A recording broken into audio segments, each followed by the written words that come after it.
This video is sponsored by Squarespace. Hong Kong martial arts cinema is something that has to be seen to be believed. Incredible actions performed by talented action stars, creating fight scenes that stood the test of time.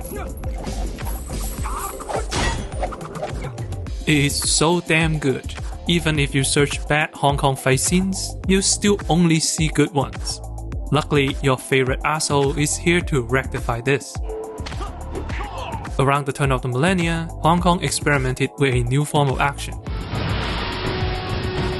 CG-enhanced action, coincided with a wave of manhwa-based movies.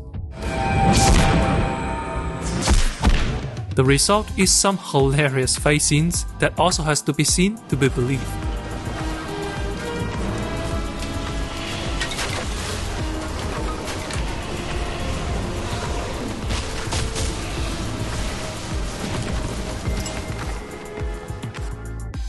This won't be a serious video, so just kick back. Let me show you 3 bad fight scenes from Hong Kong and provide some context as to why they are the way they are.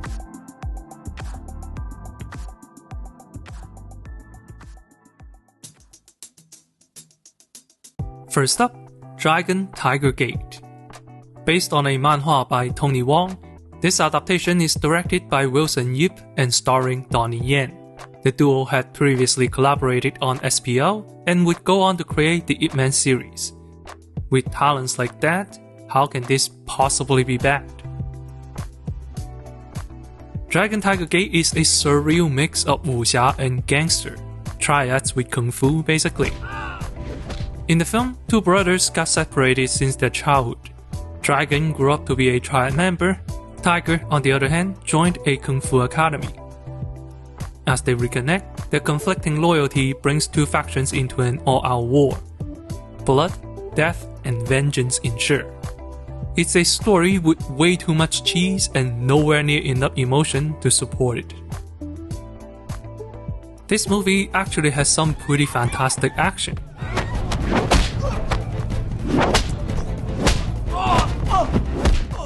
As long as you're not distracted by the 2000s fashion.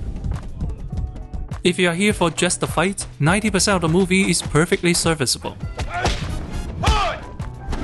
The problem comes in during the climax when the characters pull out their super moves. He's just standing there menacingly.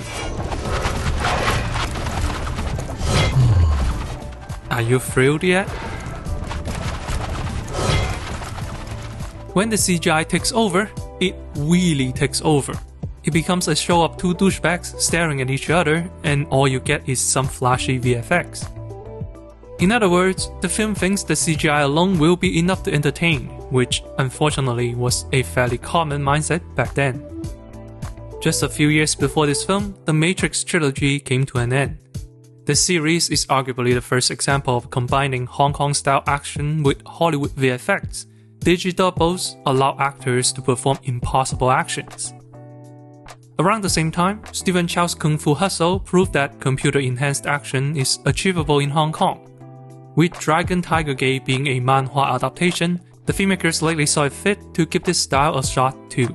Not realizing that it is computer-enhanced action, not computer instead of action. Luckily, this is the only bad bit in the movie, but that was only a glimpse into just how bad things were. If you don't have experience in making a website and don't want it to flop like Dragon Tiger Gate's VFX, an easy solution is to ask for professional help. That's why you should use Squarespace. First, the catalog of award-winning templates. They are neatly categorized and easy to edit. Just a few simple changes and you can have professional results. For any in-depth edit, you can also consult Squarespace Help Center, which has all the tutorials you need from search engine optimization to taxes. I'm not joking. Best yet, Squarespace has 24/7 customer support, so you can always find help. Start a free trial at squarespace.com/accentthecinema, use the code accentthecinema and you can get 10% off your first purchase. Need a website for anything? No need to do it alone. Let Squarespace help you achieve your best. Up next, the Storm Riders. This is also a manhwa adaptation designed by artist Ma Wing-sing.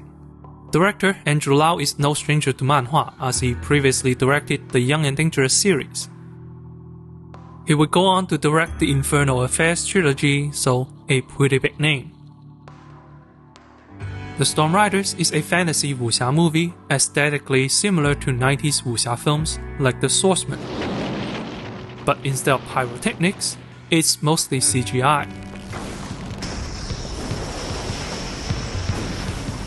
In the film, the Conqueror receives a prophecy, saying that he will rise to power thanks to his 2 adopted sons, but also will fall because of them. Fearing the future, the Conqueror uses his daughter to seduce his 2 sons, dividing them. The rest is a melodramatic wuxia drama. The most polite way I can describe the film's fight scene is impressionistic. Oh, there is nothing sadder than a lone man in a basement watching people slapping the shit out of each other. So, yeah, The Storm Riders is basically that one part from Dragon Tiger Gate but made into an entire movie. Little effort was put into the choreography. It's all about the laser light shows. But the thing is, The Storm Riders is through and through a wuxia movie. The genre is no stranger to this kind of implied fight scenes. Its way of showing action is more similar to, say, Dragon Ball than any Jackie Chan films. As such, it's a bit more excusable for it to be purely a CGI fest. But its over-reliance on computer effects also means it ages rather poorly.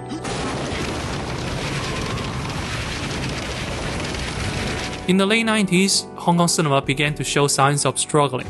Domestic interest in films were declining. Here is Jackie Chan's box office performance as an example. Meanwhile, Hollywood was making a push in Asia, offering films with expensive computer effects that no other film industry could compete. Hong Kong audience was wowed by Jurassic Park and Independence Day. CGI was the future. Perhaps as an attempt to revitalize interest in Hong Kong action cinema, The Storm Riders was made with CGI in mind. And the result is colorful, I guess? Surprisingly, the gambit did pay off. The film became the highest grossing film in Hong Kong that year. Back in 1998, CGI was still novel. This new form of wuxia spectacle was enough to impress. Following its success, Taiwan also made a TV adaptation, not to mention the video games and merchandise. I remember watching this as a kid and loving it, even though I had no idea what I was looking at.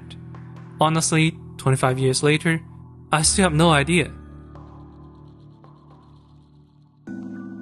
Last and also the least, A Man Called Hero. With the success of The Storm Riders, director Andrew Lau was hired to adapt another manhwa from Ma Wing-sing. And, well, it won the Golden Horse Award for Best Visual Effects.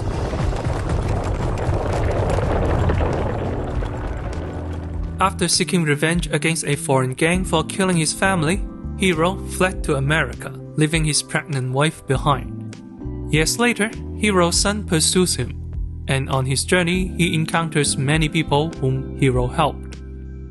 These people retell the encounter with Hero is a pretty fresh mode of storytelling. It all leads to a climactic showdown with a Japanese swordsman who wants nothing more than to defeat Hero and prove himself the strongest.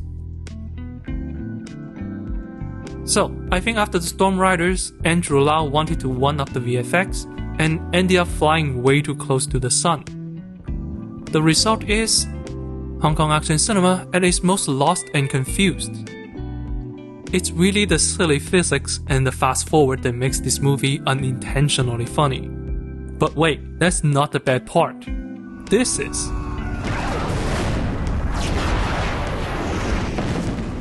You can just tell Dragon Ball Z was popular.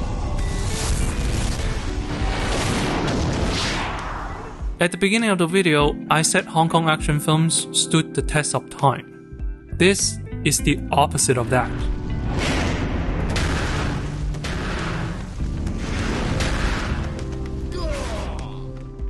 Jackie's fight with Benny the Jet is still thrilling years later, as it represents the peak of what's achievable by humans, ever. And the visual in Hero will continue to impress. Good art does not expire. But CG spectacles, especially early ones like this film, are replaceable. It loses relevancy the moment newer technology comes along. Despite its box office success, A Man Called Hero got left in the dust as a relic of nostalgia for those who grew up with it. You know how hard it is to find this movie for this review? You can't even find it in torrent sites.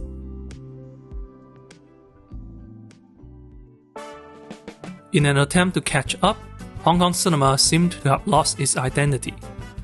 All of the actions presented today are bad for the same reason. The CGI is there to replace the choreography. I mean, if your fight is actually good, why would you speed it up, chop it into pieces, and smear it like that? It's almost like the filmmakers knew the groundwork is ass. This brings us to the reason why I made this video. In research for our last video, I looked at a lot of Journey to the West adaptations and realized that this CGI action trend never really died. The scale just grows bigger and bigger.